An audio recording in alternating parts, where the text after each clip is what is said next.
আসসালামু আলাইকুম। আবার আমার নতুন একটা ভিডিওতে আপনাদের সবাইকে স্বাগতম। আশা করি সবাই ভালো আছেন। আমি আজকে ডিউটির জন্য বের হচ্ছি, ডিউটিতে যাব।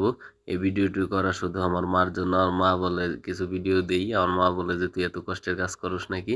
এর জন্য এই ভিডিওটা তার জন্য করা। আর আপনারাও দেখবেন আমি কোন কোম্পানিতে চাকরি করি আর কি করি। আর এটা দেখতেছেন আকামা। সৌদি আরবে আকামা ছাড়া ১ পয়সারও আপনার দাম নাই। কারণ যেকোনো সময় পুলিশ আপনাকে ধরতে পারে। বাংলাদেশ পাঠায় দিব যদি আপনার আকামা না হয়। এরপরেই সবকিছু গুছায় নিয়ে বের হয়ে গেলাম। আর রুম থেকে বের হওয়ার পরে এটা আমাদের রুমের সিঁড়ি। সিঁড়ি বেয়ে নিচে নামছি। নামার পরে আস্তে, আস্তে রাস্তায় চলে যাব। দেখতে থাকুন। এই তো দেখেন রাস্তায় চলে আসছি। প্রচুর রোদ আজকে। আমি সারাকো কোম্পানিতে চাকরি করি। সারাকো কোম্পানি নাজরানের একটি হসপিটাল। আবু সৌদ হসপিটালের কন্ট্রাক্ট নিছে। সেই কন্ট্রাক্টে আমি কাজ করি। তো রাস্তায় সৌদি আরবে দুপুর টাইমে কোনো মানুষজন থাকে না। একদম নিরিবিলি। এরা ৪টা আসরের নামাজের পর বের হয়।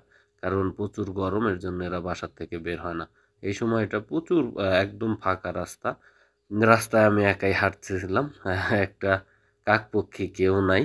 তো প্রচণ্ড রোদ, রোদের মধ্যে হাঁটাহাঁটি করতে শুরু করি। তারপরে আস্তে, আস্তে চলে আসি আমার হসপিটালের সামনে।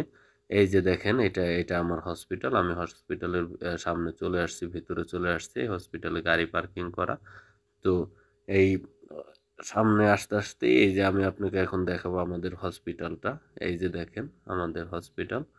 তো হসপিটালের সামনে যে সাইনবোর্ডটা আছে সেটা দেখেন, Abu Saud primary health centre. তো এই হসপিটালে আমি চাকরি করি।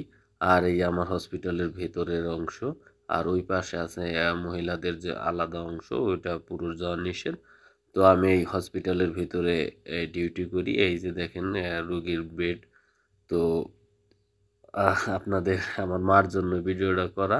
তো দেখাইলাম, আপনারাও দেখলেন। আবারও দেখা হবে কোনো এক ভিডিওতে। তো সবাইকে ধন্যবাদ। লাইক, কমেন্ট করে আমার পাশে থাকবেন।